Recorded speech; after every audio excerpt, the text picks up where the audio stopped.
Dear teachers, welcome to JS in English Learning. We are with Unit 4 of the revised PGTRB syllabus. And in today's session, we are beginning a discussion on Thomas Carlyle's famous lecture. It is lecture number 3 of how many lecture series?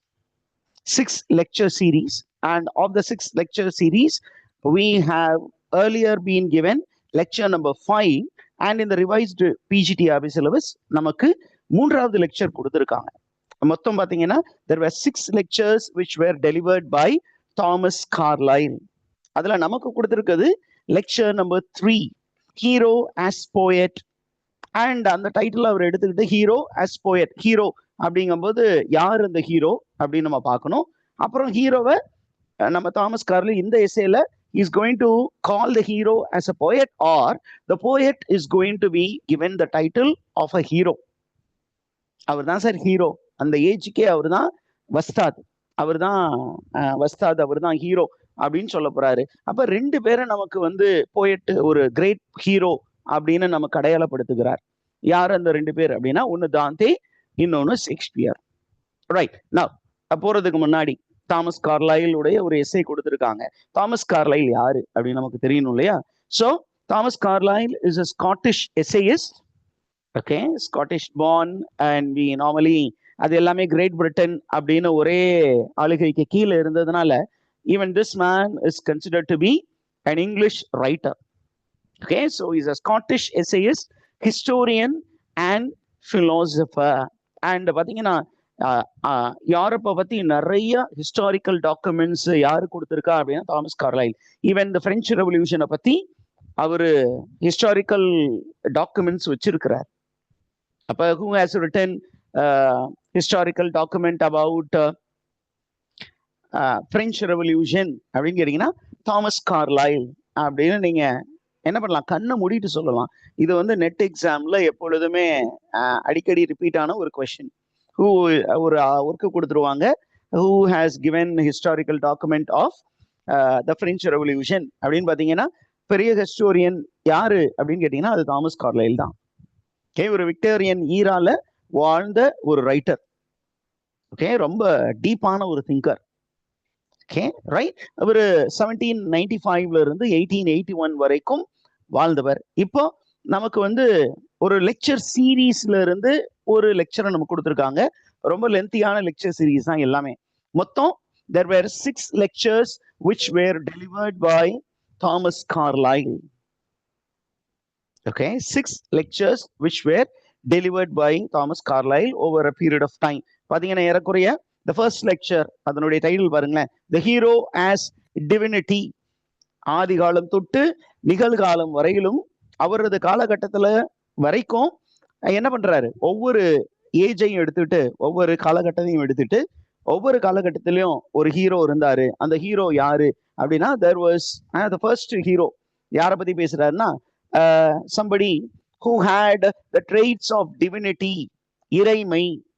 The hero as divinity அப்படின்னா religious persons, கடவுளை பற்றி பேசியவர்கள் அல்லது ஆன்மாவை பற்றி பேசியவர்கள் அப்படின்னு சொல்லி இவர் யார் அடையாளப்படுத்துறாரு அப்படின்னா ஆடின் என்ற ஒருவரை. அண்ட் ஆடின் யாரு அப்படின்னா he comes from the pagan world, non-Christian world. அப்ப ஆடின் மித் அப்படின்னு ஒண்ணு இருக்கு. அது ஒரு ஸ்காண்டினேவியன் மித்தாலஜி அந்த பேக்ரவுண்ட்ல வருது. ஸ்காண்டினேவியா அந்த ஏரியாக்குள்ளார இருந்து வரக்கூடிய ஒரு விஷயம். ரைட். அடுத்தது அது என்னைக்கு அந்த லெக்சர் டெலிவர் பண்ணாரு, இது குரோனாலஜி கேட்பாங்க, பாத்துக்கோங்க. ஏன் அப்படின்னா இப்போ கொஞ்சம் ஸ்டாண்டர்ட் ஹையா கொண்டு போகணும் அப்படிங்கிறதுனால ஒரு நெட் ஃபார்மெட்ல கேட்டாங்கன்னா, ஓகே, நம்ம லெக்சர் சீரீஸ் எத்தனாவது லெக்சர் சீரீஸ், என்னைக்கு பப்ளிஷ் ஆச்சு, அப்ப arrange the lecture series in the correct chronological order அப்படின்னு கேட்கலாம். கேட்கக்கூடாதுன்னு நீங்களும் நானும் சொல்ல முடியாது. ஏன்னா கொஸ்டின் பேப்பர் செட்டர் என்ன கேட்கிறாரோ அதுக்கு பதில் சொல்ற அளவுக்கு நம்ம திறமையாக மாறிக்கொள்ள வேண்டும். அப்ப lecture 1, what is the title? The Hero as Divinity, Odin, Paganism, Scandinavian Mythology. அது என்னைக்கு டெலிவர் பண்ணார் அப்படின்னா May 5, 1840. Second lecture, it is titled The Hero as a Prophet. இது ஏறக்குறைய யாரை வந்து மையப்படுத்தி சொல்றாரு அப்படின்னா, he is speaking about Muhammad, okay, prophet Muhammad of the Islamic religion. இந்த லெக்சர் என்னைக்கு டெலிவர் பண்ணாரு அப்படின்னா on May 8, 1840. இப்ப May 5ல தொடங்கி May 22 வரைக்கும் என்ன பண்ணியிருக்காரு, அதே 1840ல ஒரு 6 லெக்சர் டெலிவர் பண்ணியிருக்கிறார். Are you there, teachers? Are you with me? Third lecture is Yes, the lecture that is prescribed for you. என்ன அப்படின்னு கேட்டீங்கன்னா, the hero as poet. அப்ப இவர் என்ன சொல்றாரு, ஹீரோனா யாரு அப்படின்னு நமக்கு டெஃபினிஷன் கொடுப்பாரு. அப்ப ஹீரோ அப்படிங்கிறவரு is a great man in history.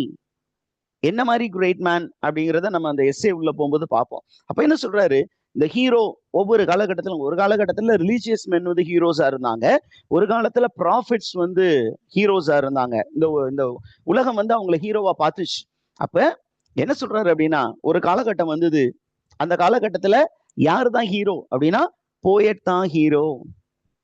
And என்ன பண்ண போறாருன்னா, போயட்டை இந்த எஸ்ஏல நமக்கு பிரிஸ்கிரைப் பண்ணியிருக்க எஸ்ஏல poet is somebody greater than, okay, the divine and the prophet அப்படின்னு சொல்ல போறாரு. ஏற்கனவே டிவைன் எலமெண்ட்ல இருக்கிறவன் தான் ஹீரோன்னு சொன்னாரு, ப்ராஃபிட்டா இருக்கிறவன் தான் ஹீரோன்னு சொன்னாரு. இப்ப என்ன சொல்ல போறாரு, poet is somebody who incorporates the divine element and the prophetic element and he is standing out in his age அப்படின்னு சொல்ல போறாரு. அப்ப ரெண்டு பேரும் நமக்கு அடையாளப்படுத்த போறாரு. ஒன்னு வந்து இட்டாலியன் வேர்ல்ட்ல இருந்து தான்டே, அதே நேரத்துல இங்கிலீஷ் வேர்ல்டுல இருந்து he admires Shakespeare. This lecture was delivered on 12th May 1840. Lecture number 4, the hero as priest. இப்போ பாத்தீங்கன்னா ஏறக்குறைய ரெஃபர்மேஷன் ஏஜுக்குள்ள போயிட்டு அங்க ஃபோக்கஸ் பண்ணி, ரெஃபர்மேஷனை ஃபோக்கஸ் பண்ணி என்ன பண்றாரு, he is identifying a priest as a hero. யார் யாரை இவர் மைண்ட்ல வச்சுக்கிட்டாரு அப்படின்னா லூதா. அடுத்தது ரெஃபர்மேஷன் அந்த மூமெண்ட்டை பத்தி ஒரு லெக்சர், அதே லெக்சருக்குள்ளார ஒரு பார்ட், அதுல யார் யாரை பத்தி பேசுறாரு, knocks. And he also speaks about puritanism. என்ன டேட்ல அப்படின்னா 15th May 1840. Then lecture 5, hero as man of letters. நம்ம ஏற்கனவே நம்ம இதை படிச்சிருக்கோம். ஜான்சன், ரூசோ, பர்ன்ஸ் என்ற எழுத்தாளர்களை ஹீரோக்களாக இவர் பேசி இருக்கிறார். அவங்க எப்படி கிரேட் மென் அப்படிங்கிறத பத்தி சொல்லி இருக்கிறார். இது என்னைக்கு லெக்சர் அப்படின்னு கேட்டா, என்னைக்கு டெலிவர் பண்ணாரு அப்படின்னா May 19, 1840. அந்த last lecture is hero as king. அதுல கிராம்வெல்ல பத்தி பேசியிருக்காரு and Napoleon Bonaparte who led the modern revolution, அவரை பத்தி May 22, 1840ல லெக்சர் டெலிவரி பண்ணி. அப்ப 6 லெக்சர் சீரீஸ்ல நமக்கு பிரிஸ்கிரைப் பண்ணி இருக்கிறது third lecture. Right, shall we get into the text? yes sir. அப்போ இந்த beginning of the text Thomas Carlyle ரொம்ப தெளிவா நமக்கு ஒரு சில விஷயங்கள் சொல்றாரு. என்ன அப்படின்னா, every age has produced a hero. ஒவ்வொரு காலகட்டத்தில் ஒரு ஹீரோ உதயமாவான், ஓகே, ஒரு நாயகன் உதயமாவார் அப்படின்னு சொல்லியிருக்கிறார். அப்ப கடந்த காலகட்டத்துல இப்போ வந்து பிரசன்ட் டைம்ல நமக்கு இருக்கக்கூடிய ஹீரோ யாரு அப்படின்னா போயட். ஆனா கடந்த காலத்துல யார் யார இந்த உலகம் உருவாக்கியது அப்படின்னா, okay, there was diviners who were heroes. கடவுளை பற்றி என்ன பண்ணாங்க, ஆய்ந்து அறிந்து இந்த உலகத்துக்கு சொன்னவர்கள் ஹீரோ. அதே நேரத்துல இந்த உலகத்திற்கு ஒரு சில விஷயங்களை என்ன பண்ணாங்க, முன்னறிவித்தவர்கள் அவர்கள் தான் profits. Profits were ones who foretold the future. They were prophets. People who corrected the lives of people, they were prophets. அப்ப என்ன சொல்றேன்னா, ஓல்டன் டைம்ஸ்ல நமக்கு 2 types of heroes இருந்திருக்காங்க. ஃபர்ஸ்ட் ஸ்டேஜ்ல டிவைனர்ஸ் வந்து ஹீரோஸா இருந்திருக்காங்க. செகண்ட் ஸ்டேஜ்ல ப்ராஃபிட்ஸ் வந்து ஹீரோஸா இருந்திருக்கிறாங்க. அறியுதா டீச்சர்ஸ்? புரிந்ததா? அது கடந்த காலம் சார். ஆனா நிகழ்காலம் அப்படின்னு வரும்போது என்ன சொல்றாரு அப்படின்னு கேட்டீங்கன்னா, கடந்த காலத்துல இருந்த அந்த ஹீரோஸ் நிகழ்காலத்துக்கு வரக்கூடாதா அப்படின்னு கேட்டா வரக்கூடாதுன்னு யாரும் சொல்ல முடியாது. அது ஒரு ஏஜ் சார், அந்த ஏஜ் கடந்து வந்துட்டோம், அவர்கள் திருப்பியும் இங்க வரக்கூடாதா அப்படின்னா வரலாம், but there is some reservation. கம்ப்ளீட்டா வர முடியாது, ஏன்னா இந்த ஏஜுக்கான ப்ரீஆக்குபேஷன் அதிகம் அப்படிங்கிறாரு. What is the preoccupation of the present age அப்படின்னா, த பிரசன்ட் ஏஜ் விக்டோரியன் ஏஜ்ல இருந்து பேசிக்கிட்டு இருக்காரு. am I right teachers? Thomas garlic இருந்து ஏஜ்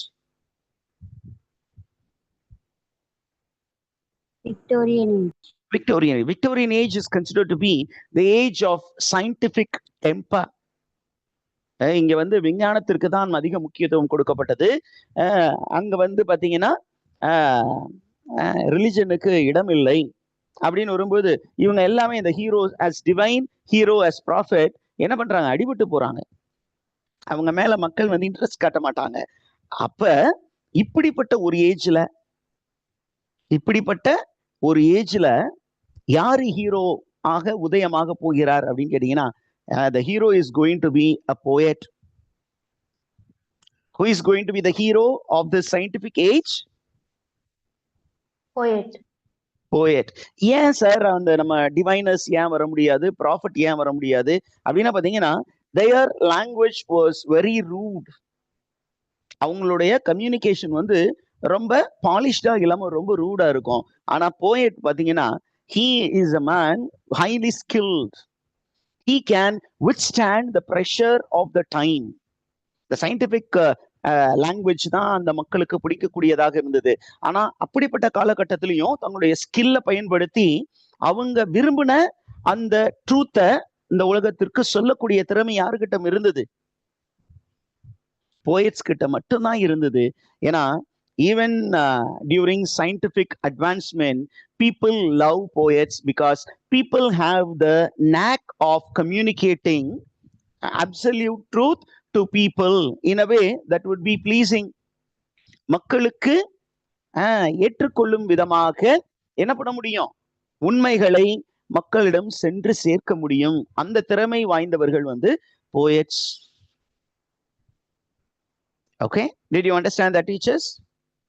இப்ப போயட்டை பத்தி சொல்லும் பொழுது என்ன சொல்றேன்னா, கடந்த காலத்துல இருந்த ஹீரோஸ் எல்லாமே they were really heroic figures. கடந்த காலத்துல இருந்த ஹீரோஸ் எல்லாமே really heroic because they were physically strong and mentally strong. Okay, ஆனா இப்ப இந்த ஏஜ்ல இருக்கக்கூடிய ஹீரோ யாரு? போயட்.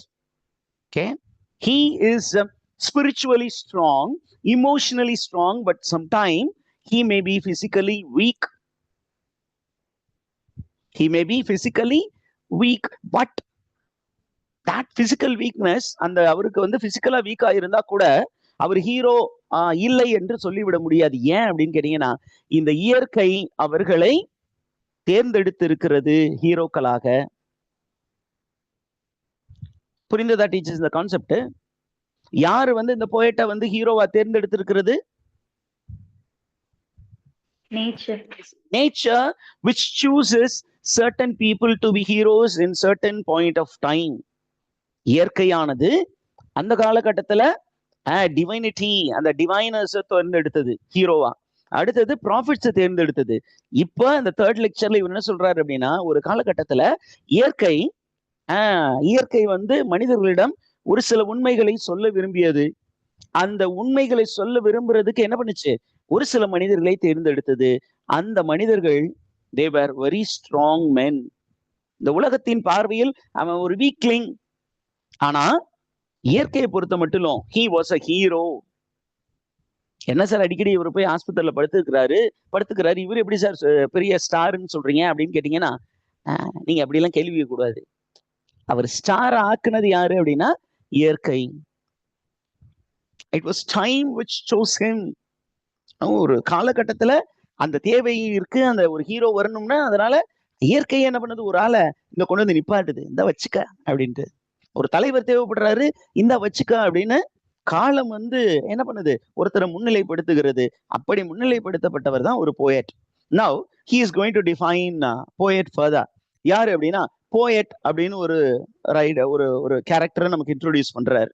ஹீரோ அஸ் போயட் அப்படின்னு சொல்லும்போது, இந்த போயட் வந்து ஒரு ஏஜுக்கு உரியவரா அப்படின்னு பாத்தீங்கன்னா அவர் சொல்றாரு, இல்ல நீங்க முன்னாடி இருக்கிற டிவைனர்ஸும் ப்ராஃபிட்ஸும் they belong to the past. இன்னைக்கு they are not relevant. They are no more heroes because the world has changed a lot. இந்த உலகம் கம்ப்ளீட்டா மாறி போச்சு. இன்னைக்கு ரிலிஜனை பத்தி அதிகமா பேசுறது இல்ல, சயின்ஸை பத்தி தான் பேசுறாங்க. அப்ப இன்னைக்கு அந்த டிவைனர்ஸும் போயட்ஸ் ப்ராஃபிட்ஸும் வந்தா அவங்க வந்து ட்ரோல் பீஸ் தான் சோசியல் மீடியால. உண்மையான டிவைனரா இருந்தாலும் சரி, உண்மையான ப்ராஃபிட் இன்னைக்கு வந்தாலும் அவரை என்ன பண்ணிடுவாங்க, ட்ரோல் பண்ண ஆரம்பிச்சிருவாங்க சோசியல் மீடியால. I hope you understood the concept, teachers. அப்ப those people have become irrelevant. ஆனா what is the beauty of poet? ஒரு கவிஞருடைய தனித்துவம் என்ன அப்படின்னு கேட்டீங்கன்னா, அவரு காலத்தை கடந்து நிற்கக்கூடியவர். he belongs to all ages. அவரு பாஸ்ட்லயும் இருப்பாரு, பிரசன்ட்லயும் இருப்பாரு, ஃபியூச்சர்லயும் அவர் ரெலவெண்டா இருப்பாரு. ஓகே, அப்ப இந்த போயட்டை உருவாக்குவது யார் அப்படின்னு கேட்டீங்கன்னா இயற்கை. அண்ட் இயற்கை என்ன பண்ணும், எப்ப இந்த மனிதர்களுக்கு உண்மையை கற்பிக்க வேண்டும் நினைக்கிறதோ அப்போதெல்லாம் ஒரு கவிஞனை எது உருவாக்கும், இயற்கை உருவாக்கும். ஓகேவா teachers? Shall we move further? இது வரைக்கும் உங்களுக்கு புரிஞ்சுதா?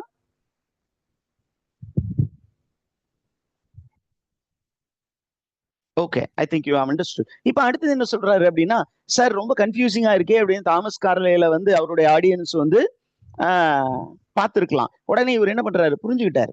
என்ன அப்படின்னா, ஹீரோ, ப்ராஃபிட், போயட், டிவைன் அப்படிங்கிறது எல்லாமே only terms, different terms to mean one and the same. இது எல்லாமே வேற வேற டைட்டில் சார். யாருக்கான டைட்டில் அப்படின்னா, to refer to great men. டிவினிட்டின்னு முதல் லெக்சர்ல சொன்னீங்க, அடுத்தது ப்ராஃபிட்னு சொன்னீங்க, இப்ப மூணாவது போயட்டுன்னு அவர் தான் ஹீரோன்னு சொல்றீங்க. அப்ப இது என்ன சார் மூணு வித்தியாசமா டேர்ம்னு சொல்லும்போது அவர் சொல்றாரு, வேற வேற இடங்கள்ல வேற வேற காலகட்டத்துல அந்த மாதிரி ஒரு டைட்டில் தேவைப்பட்டது. ஆனால் எல்லாத்துக்குமே காமன் என்னன்னா, all these men were great men. அவர்கள் எல்லாம் மிகவும் பெரியவர்கள், உயர்ந்த மனிதர்கள். ஓகே, அண்ட் அவர்கள் எந்த காலகட்டத்துல இயற்கை அவங்களை கொண்டு போய் போட்டுச்சோ, அவங்களை வந்து என்ன பண்ணுச்சு, இறக்கி விட்டுச்சோ, அந்த இடத்துல அவங்க என்ன பண்ணாங்க, they prove to be great. they prove to be great. ஆதி காலத்துல ஓடின் அப்படிங்கிற அந்த ஒரு டிவைன் பர்சனை வந்து விட்டுச்சு. அந்த இடத்துல அவர் வந்து என்ன பண்ணாரு, ஒரு முத்திரை பதித்தார், தடம் பதித்தார். அப்புறம் ஒரு காலகட்டம் வந்த போது என்ன பண்ணாங்க, முகமது அப்படிங்கிறவரை கொண்டு போய் இயற்கை வந்து ஒரு இடத்துல இறக்கி விட்டுச்சு. அவர் என்ன பண்ணாரு, மக்களை வழி நடத்தினார், மக்களை கண்டித்தார், திருத்தினார், அவர்களுக்கு சரியான பாதையை காட்டினார், உண்மையை நோக்கி வழி நடத்தி சென்றார். அப்ப அவரு என்ன பண்ணாரு, தடம் பதித்தார். இப்போ சயின்ஸ் இப்ப சொல்ற இந்த லெக்சர்ல என்ன சொல்றாரு, நம்ம காலகட்டத்துல ஷேக்ஸ்பியர்னு ஒருத்தர் இருந்தாரு சார், இட்டலியில தாந்தேன்னு ஒருத்தர் இருந்தாரு. ரெண்டு பேரும் என்ன பண்ணாங்க, they were great men. outwardly they were criticized by the critics. அந்த டைம்ல இருந்த லிட்டரரி கிரிட்டிக்ஸ் என்ன பண்ணாங்க, தாந்தேவை வச்சு செஞ்சாங்க. அதே மாதிரி ஷேக்ஸ்பியரையும் இங்கிலீஷ் கிரிட்டிக்ஸ் வச்சு செஞ்சாங்க. ரெண்டு பேரையுமே என்ன பண்ணாங்க, ரொம்ப தரக்குறைவாக நடத்தினார்கள். இருந்தாலும் they were great fellows. Dante was in a very high position. இந்த எஸ்ஏல பின்னாடி பேசுவார். He was in a high position, but he had to face lot of frustrations. Political problems நிறைய இருக்கு. பர்சனல் லைஃப்ல நிறைய விரக்திக்கான காரணிகள் நிறைய இருந்தாலும் என்ன பண்றாரு, அவரு ஒரு பயங்கரமா என்ன பண்ணாரு, அந்த விரக்தியில அப்படியே மூழ்கி போய் வீணா போய் நொந்து வெந்து நூடுல்ஸ் ஆகாம என்ன பண்ணாரு, அந்த விரக்தியில இருக்கும் பொழுது he gave himself to the divine hands and the divine inspired him to write a great work. And the great work was divine comedy. சாதாரண மனிதனால் யோசிக்க முடியாத ஒரு சில விஷயங்களை என்ன பண்ணிடுறாரு, ரொம்ப மிஸ்ட்ரீஸ். அந்த மிஸ்ட்ரீஸ் அப்படிங்கிறது புரியாத ஒரு விஷயம் இல்ல, நமக்கு நம்மளால் புரிந்து கொள்ள முடியாது. ஆனா கிரேட் மைண்ட்ஸால மட்டும் புரிந்து கொள்ள முடியும். அண்ட் கிரேட் மைண்ட்ஸால எதை புரிந்து கொள்ள முடியும் அப்படின்னா, some of the basic truth which we need to learn. நம்ம கத்துக்க வேண்டிய விஷயங்கள், ஆனால் நம்மளுடைய அந்த ஊனக்கண்களுக்கு புலப்படாத விஷயங்கள், நம்மளுடைய இந்த சின்ன மூளைக்கு புலப்படாத விஷயங்கள் யாருக்கு புலப்படும் அப்படின்னா, பெரிய மனிதர்களுக்கு புறப்படும். அவங்களுக்கு புறப்பட்டுச்சு. தாந்தேவுக்கு புலப்பட்டது. ஏன் அப்படின்னு கேட்டீங்கன்னா, he was chosen by nature to look into the mystery. What do you mean by mystery, teachers?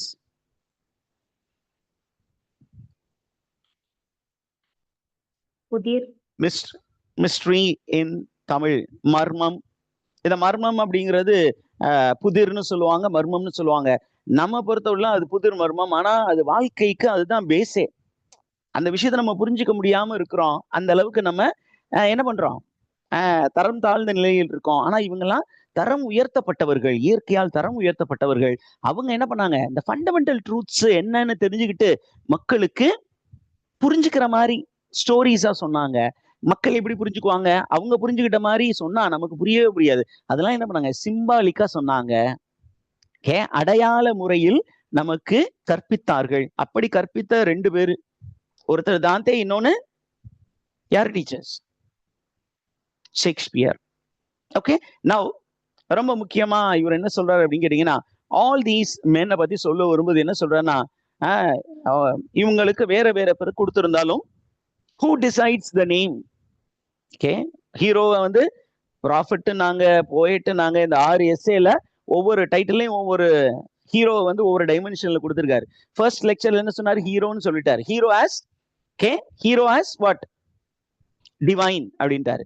Number 2 டிவைனர்னு சொல்லிக்கலாம். Lecture 2 hero as prophet. Hero third லெக்சர்ல வந்து ஹீரோ ஆஸ் போயட். ஃபோர்த் லெக்சர்ல ஹீரோ ஆஸ் பிரீஸ்ட். ஃபிஃப்த் லெக்சர்ல hero as man of letters. Sixth லெக்சர்ல hero as king.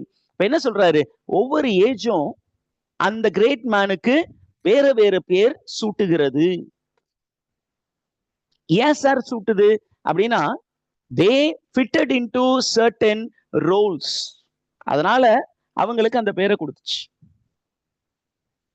Did you understand that, teachers? Yes, sir. இப்போ என்ன சொல்ல போறாருன்னா, நம்ம போயட் வந்து ரொம்ப கிரேட் அப்படின்னு இந்த எஸ்ஸேல அப்படியே ஹைலைட் பண்ணி சொல்ல போறாரு. Poet is a great man. ஏன் சார் அப்படின்னு கேட்டீங்கன்னா, he may be physically weak, but what he sings is something great. It is heroic. A poet sings something heroic. He sings about great warriors, great happenings in the world. அதனால அப்படி ஒரு great திங்கை conceive பண்றான் இல்லையா, அவன் அப்படியே என் மைண்டுக்குள்ளார ஏத்தி அதை புரிஞ்சுக்கிட்டு நமக்கு வெளியில சொல்றான் இல்லையா, அதனால அவனும் great sir. He is not unheroic, but he is a heroic man. He is a prophet, he is a king, he is a priest, he is a divine. அப்படின்னு எல்லா எலமெண்ட்டுமே யாருக்குள்ள பொருந்துதான், போயட்டுக்குள்ளார பொருந்தும் அப்படிங்கிறார். So poet is the hero அப்படின்னு நீங்க கூட சொல்லலாம். Thomas கார்லைல பொறுத்த மட்டும் போயட்டை என்னன்னு சொல்ல போறாரு பாருங்க. இங்க ஒரு அழகான முக்கியமான பாயிண்ட் நோட் பண்ணி வச்சுக்கோங்க. According to Thomas Carlyle, a poet is has in him a politician. ஒரு போயட்டுக்குள்ளார அரசியல்வாதி இருக்கிறான், ஒரு பெரிய சிந்தனையாளர் இருக்கிறான், ஒரு சட்டமேதை இருக்கிறான், சட்டத்தை உருவாக்குவார்கள். இந்த கான்டெக்ட்ல நீங்க பாத்தீங்கன்னா, ஷெல்லி வந்து ப்ரீவியஸ் ஜெனரேஷன்ல சொல்லியிருப்பாரு. தாமஸ் கார்லைல் 18th century, நீங்க 17th centuryல ஷெல்லி வந்து என்ன சொல்லியிருப்பாரு, போயட்ஸை பத்தி டிஃபென்ஸ் ஆஃப் போயட்ரி அப்படின்னு ஒரு ஒர்க்ல சொல்லியிருப்பாரு. Poets are the unacknowledged legislators of the world. Legislators அப்படின்னா சட்டம் இயற்றக்குரியவர்கள். அப்ப நம்ம என்ன பண்றோம், அக்னாலெஜ் லெஜிஸ்லேட்டர்ஸ் இருக்காங்க, எம்எல்ஏஸ், எம்பிஸ்.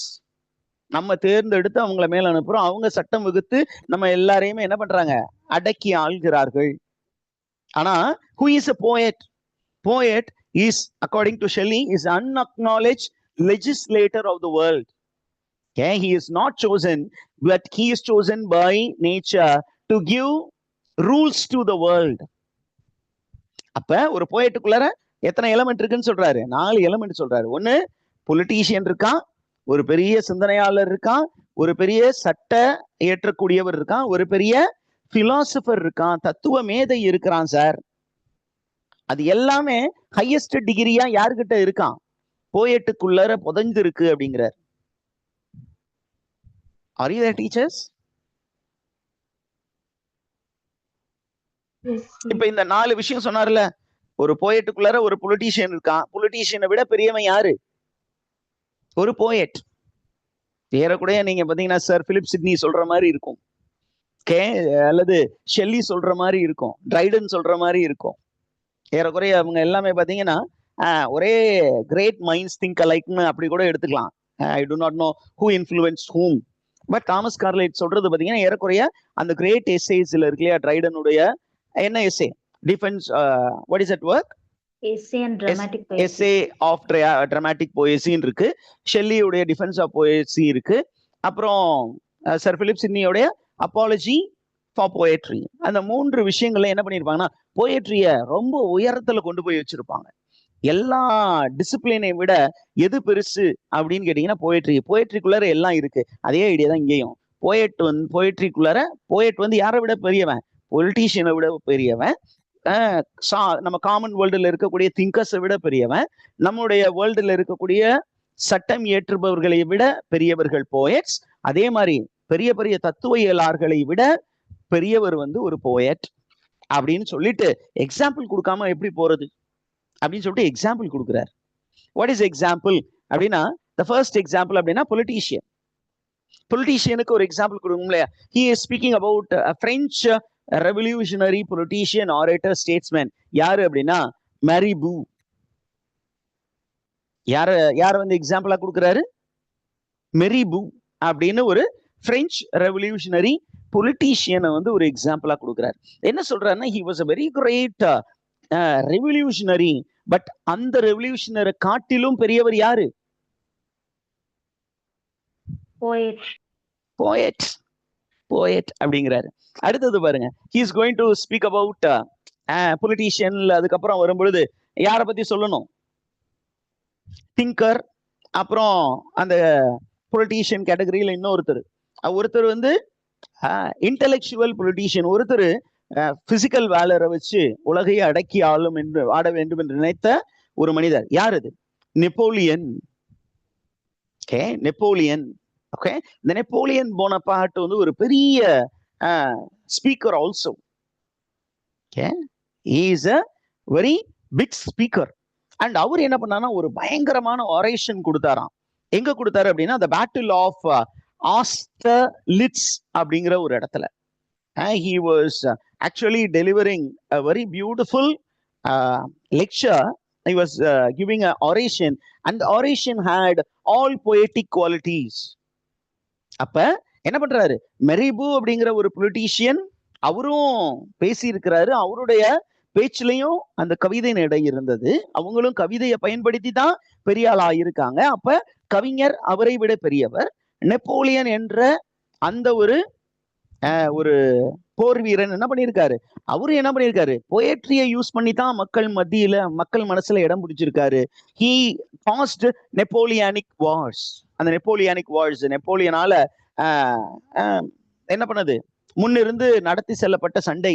அது ஃபுல்லாமே பாத்தீங்கன்னா மக்களை தன்வயப்படுத்தி வச்சிருந்தாரு. எதை வச்சு பயன்படுத்தி இருந்தாரு அப்படின்னா கவிதை நடைய வைத்து தான். அப்ப ஒரு போர் வீரனை காட்டிலும் யாரு பெரியவர்? ஒரு கவிஞர் பெரியவர். அப்ப கவிதை இல்லாம யாருமே சர்வை பண்ண முடியாது இந்த உலகத்துல அப்படிங்கிற மாதிரி சொல்றாரு. Did you understand that, teachers?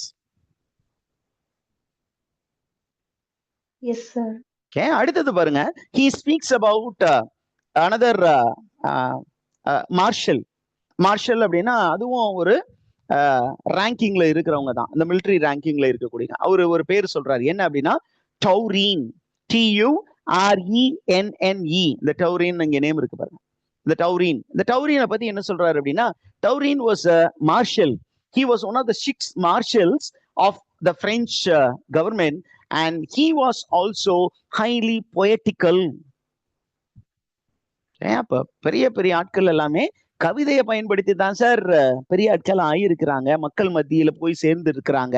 அப்ப இவங்களை காட்டிலும் யாரு பெரியவர்? போயட் பெரியவர். இப்ப பர்டிகுலரா நீங்க இங்க மட்டும் ரொம்ப நல்லா நோட் பண்ணிடணும். டௌரினுடைய அந்த ஸ்பீச் அண்ட் ரைட்டிங்கை யாருக்கு ஈக்குவலா தாமஸ் கார்லைல் வந்து பிளேஸ் பண்றாரு அப்படின்னா, it is equal to the poetry and the writing style of Samuel Johnson. Who is Samuel Johnson? The English poet and critic, a first lexicographer and a very famous poet. அந்த doctor Samuel Johnson was a very great critic. இப்ப என்ன சொல்றாரு, அந்த Turin இருக்கார் இல்லையா, ஒரு marshal, one of the 6 marshals of the French government, அவருடைய writing style யாரு மாதிரி இருந்துதான், யாரோட வச்சிருக்கிறாரு, அந்த ஒரு மார்ஷலையும் ஒரு ரைட்டரையும் ஈக்குவல் பிளேன்ல வச்சு தாமஸ் கார்லைல் செலிப்ரேட் பண்றாரு. ஓகே, இப்ப சொல்லி முடிச்சுட்டு அழகா என்ன சொல்ல போறாருன்னா, அப்படியே ரிவர்ஸ் போக போறாரு. என்னன்னா, இந்த பாலிடிக்ஸ்ல இருந்தவங்க எல்லாம் போயட்ரியை யூஸ் பண்ணாங்க, அப்போ போயட்ஸ் எல்லாம் யூஸ்லெஸ் ஃபெலோஸா அப்படின்னா, இல்ல sir, go to Italian world. In Italian world we have 2 great poets. யாரு? Petrarch and Boccaccio. அப்படிதானே teachers? Petrarch is known for what? Sonnet. He is considered to be one of the pioneers of sonnet form, not the originator of sonnet form. நம்ம ஏற்கனவே அது யாருன்னு சொல்லிட்டோம், நீங்க அதை revise பண்ணிருங்க, நம்ம வீடியோஸ் இருக்கு, அதை பார்த்துக்கலாம். ஓகே, அடுத்தது பொக்காஷியோ. ஓகே, இந்த ஃப்ரேம் ஸ்டோரி narrative, டெக்கமரின் அப்படிங்கிற ஒரு கதை தொகுப்பு, அது எல்லாத்துக்குமே ஒரே பேஸ் ஸ்டோரி. அந்த பேஸ் ஸ்டோரியில இருந்து ஸ்டோரி டெல்லிங் டெக்னிக்கை வந்து ரொம்ப பெருசா பாப்புலர் ஆக்குனவர் பொக்காஷியோ. இவங்க 2 பேரும் basically poets. They also were indulging in diplomatic missions. போயட்டா இருந்தவங்க டிப்ளமேட்டிக் மிஷன்ஸ், அரச தூதுவர்களாகவும் இருந்தார்கள். அப்ப போயட்ஸ் வந்து சும்மாலாம் நினைச்சுக்காதீங்க சார், அவங்களும் திறமையானவங்க தான், அவங்களும் அரசியல் பண்ணக்கூடிய ஆட்கள் தான் அப்படின்னு நம்மால் வந்து போயட்டை பயங்கரமா கொண்டு போறாரு. அடுத்தது சொல்றாரு பாருங்க, இப்ப அவரு வந்து என்ன சொன்னாரு, மிரபு அப்படிங்கிறவரு வந்து போயட்ரிய பயன்படுத்தினாருன்னு சொல்றாரு. ஆனா என்ன சொல்றாரு, மிரபுவை காட்டிலும் who is a better poet அப்படிங்கும் போது, Burns is a better poet. Burns, a gifted songwriter, might have made a still better Mirabeau. மிரபுவை காட்டிலும் ஒரு பெரிய இம்பாக்ட் அந்த பிரெஞ்சு வேர்ல்டுல யாரு உருவாக்கி இருக்க முடியும்? த பெசன்ட் போயட் ராபர்ட் பர்ன்ஸால உருவாக்கி இருக்க முடியும். அந்த அளவுக்கு திறமை வாய்ந்தவன் ஒரு போயட் அப்படின்னு சொல்லிட்டு என்ன சொல்றாரு, நம்ம இந்த எஸ்ஏ வந்து ஷேக்ஸ்பியரை பத்தி. அப்ப ஷேக்ஸ்பியரை ஃபர்ஸ்ட் எலிவேட் பண்ணோம்ல, என்ன சொல்றாரு, Shakespeare is a hero of a greater degree. He is of the supreme degree, sir. He is a supreme poet அப்படிங்கிறார். இங்கிலீஷ் வேர்ல்டுல சுப்ரீம் போயட் யாரு? Shakespeare. There are many heroes in cine world, but the supreme star, super star அப்படின்னு ஒவ்வொருத்தருக்கும் ஒரு title கொடுத்துருக்காங்க. Ultimate star அப்படின்னா ultimate தான் பெருசு, super ஸ்டாரை விட அதுதான் கடைசி ஸ்டார் அப்படின்னா என்ன அர்த்தம்? அதுதான் கடைசினா அதுக்கு முன்னாடி இருக்கிறதெல்லாம் டம்மின்னு அர்த்தம். அப்படி பெரிய கான்ட்ரவர்சிலாம் நான் உருவாக்க விரும்பல. You need to know how the titles have their own implication, limitation. நமக்கு இங்க என்ன சொல்ல வரோம் அப்படின்னா, Shakespeare is of a supreme degree, he is a great hero அப்படின்னு சொல்லிட்டார். ஓகே, இப்ப ஒரு ஹீரோ அப்படின்னா யாரு அப்படின்னு டிஃபைன் பண்ண போறாரு. ஹீரோனா யாரு அப்படின்னு கேட்டீங்கன்னா, hero is one who is tune to nature. இயற்கையோடு டிராவல் பண்ணக்கூடியவங்க தான் ஹீரோஸ். இயற்கை என்ன சொல்ல வருதோ அதை எவன் ஒருவன் கேட்கும் நிலையில் இருக்கிறானோ, அதை கிரகித்துக் கொள்கிறானோ, அவன் தான் hero. Did you understand the teachers? ரெண்டாவது விஷயம் என்ன சொல்றாருன்னா, எல்லாருமே ஹீரோ ஆக முடியாது சார் அப்படிங்கிறாரு. Can everybody become a poet அப்படின்னா, no, not all can become poets. Who has to decide who is to become a poet or who is to become a great man? காலம் தான் sir முடிவு பண்ணும், nature தான் முடிவு பண்ணும். Nature will choose men to be great. And to be a poet, you need to have a very good aptitude of nature. இயற்கையை பற்றி சரியான ஒரு ஆப்டிடியூட் இருக்கணும் அப்படிங்கிறார். அடுத்தது ரொம்ப முக்கியமானது என்ன அப்படின்னு கேட்டீங்கன்னா, எல்லா காமன் மேனுக்குமே இந்த ட்ரேடை வந்து கத்துக்க முடியாது. Common man cannot learn the trade of becoming a poet. Okay, they cannot learn the skill. ஏன் அப்படின்னு கேட்டா, poet is a craftsman, he is a skilled man. எல்லாருமே ஓரளவுக்கு கவிதை எழுத முடியும், ஆனா கிரேட் போயட்னு பேர் வாங்க முடியாது. இப்ப the great poet, great hero அப்படிங்கிற அளவுக்கு நீங்க போகணும்னா உங்கள்ட்ட என்ன இருக்கணும்? கிராஃப்ட்ஸ்மேன்ஷிப் இருக்கணும், அதாவது ஸ்கில் செட் இருக்கணும். அந்த ஸ்கில் செட்டு எங்க இருந்து வரும்? நேச்சர் உங்களுக்கு இன்பில்ட்டா கொடுக்கும். அடுத்தது he comes to speak about a complaint made by the famous essayist Edison. Joseph Edison தானே டீச்சர்ஸ்? அவருடைய ஃபுல் நேம் என்ன? Joseph Edison. அப்ப ஜோசப் எடிசன் என்ன பண்ணாரு அப்படின்னா, he is a very famous essayist, periodical essays உடைய ப்ரொபோனன்ட்னு சொல்லலாம். நம்ம ரிச்சர்ட் ஸ்டீல் இருக்காரு, ஜோசப் எடிசன், இவங்க ரெண்டு பேருமே தான் they were the proponents of periodical essays. அப்ப அவர் என்ன பண்ணாருன்னா, he made a complaint. என்ன அப்படின்னா, to become an expert in a field, first you need to become an apprentice. First ஒரு கோர்ஸ் பண்ணும் சார், அப்ரெண்டிஸ் கோர்ஸ் பண்ணும் சார், அப்பதான் நீ அந்த ஃபீல்டுல எக்ஸ்பர்ட் ஆக முடியும் அப்படின்னு யாரு சொன்னா? Who made this observation? Who made a complaint? இன்னைக்கு நிறைய அடிசன் சொன்னாரு, நிறைய பேரு கத்துக்குட்டி நானே சுயம்பா ஒரு கவிஞன் ஆகிட்டேன். நீ கவிஞன் ஆகணும் அப்படின்னா நீ போய் ஃபர்ஸ்ட் ட்ரெயினர் ஆகணும், அப்ரெண்டிஸ் ஆகணும். நீ ஒரு பொலிட்டிஷியன் ஆகணும்னா அதுக்கு ஒரு அப்ரெண்டிஸ் கோர்ஸ் படிக்கணும். இன்னைக்கு யாரும் படிச்சுட்டு வர்றதில்ல, படிச்சுட்டு வந்தவன் ரொம்ப கம்மியான பேர். அவன் வந்து உள்ள சான்ஸ் கிடைக்குமா அப்படிங்கிறது ரொம்ப கஷ்டம்.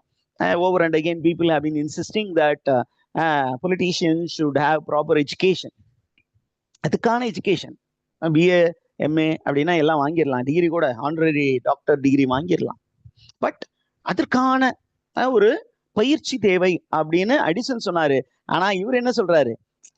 தம்பி கொஞ்சம் வெயிட் பண்ணு அப்படின்னு தாமஸ் கார்லைட் ரொம்ப தெளிவா சொல்றாரு. ஆப்ரெண்டிஸ்ஷிப் என்ன பண்ணும் அப்படின்னு நான் உனக்கு சொல்றேன் அப்படின்னு சொல்லிட்டு என்ன சொல்றேன்னா, ஆப்ரெண்டிஸ்ஷிப் will only teach you laws. சட்டங்களை சொல்லிக் கொடுக்கும். நீங்க பயிற்சி பட்டறைக்கெல்லாம் போனீங்கன்னா உங்களுக்கு ரூல்ஸ் அண்ட் ரெகுலேஷன் சொல்லி கொடுப்பாங்க. But it will not make you the real professional. Apprenticeship will not make you a hero. You may be a master of rules and regulations, but you will not be a hero. அப்படின்னு சொல்லி அந்த ஒரு கம்ப்ளைண்ட்டுக்கு பதில் சொல்றார். அப்ப உண்மைய, அதாவது ரியாலிட்டிய, ட்ரூத்தை ஒருத்தன் புரிஞ்சுக்கணும்னா அவன் அப்ரெண்டிஸ்ஷிப் போகணும்னு அவசியம் இல்லை, அவன் ஒரு அப்ரெண்டிஸ் கோர்ஸ் அட்டன் பண்ணணும்னு அவசியம் இல்லை. அத யாரு ஏற்கனவே சூஸ் பண்ணிட்டா? நேச்சரே சூஸ் பண்ணியாச்சு. அவனை வந்து சிங்கிள் அவுட் பண்ணிருச்சு. அதனால அவனை விட்டுருங்க, அவனை டிஸ்டர்ப் பண்ணாதீங்க, அவனை ஒரு கோர்ஸ் படி அப்படின்னு சொல்லாதீங்க. ஏன்னா படிக்காத ராபர்ட் பர்ன்ஸ் வந்து நேஷனல் போயட் ஆஃப் ஸ்காட்லாந்து. நம்மாலு he is ruling the world. William Shakespeare, fifth grade grammar school, local grammar school, அதுவும் not sure, people are not sure, it's only claims which are made. University ஸ்கூலுக்கு கூட போய் ஒதுங்கல, grammar ஸ்கூலை தாண்டி போகல, பெரிய யூனிவர்சிட்டிக்கெல்லாம் போகல. Oxford you find there are university bits Shakespeare டைம்ல. ஆனா அவங்களே என்ன பண்ணாங்க? தடுமாறினாங்க. ஏன் அப்படின்னா Shakespeare's popularity was so great. எப்படி சார் இந்த படிக்காத பையன் வந்து இப்படி எல்லாம் அப்படின்னு சொல்லிட்டு என்ன பண்ணாங்க? அவனுக்கு திருட்டு பையன்னு பேர் வச்சாங்க. they called him as a plagiarist, a copycat, an upstart crow colored by our wit. அப்படின்னு யார் சொன்னா? யாரு வந்து ஷேக்ஸ்பியர் அப்படி கிரிட்டிசைஸ் பண்ணா?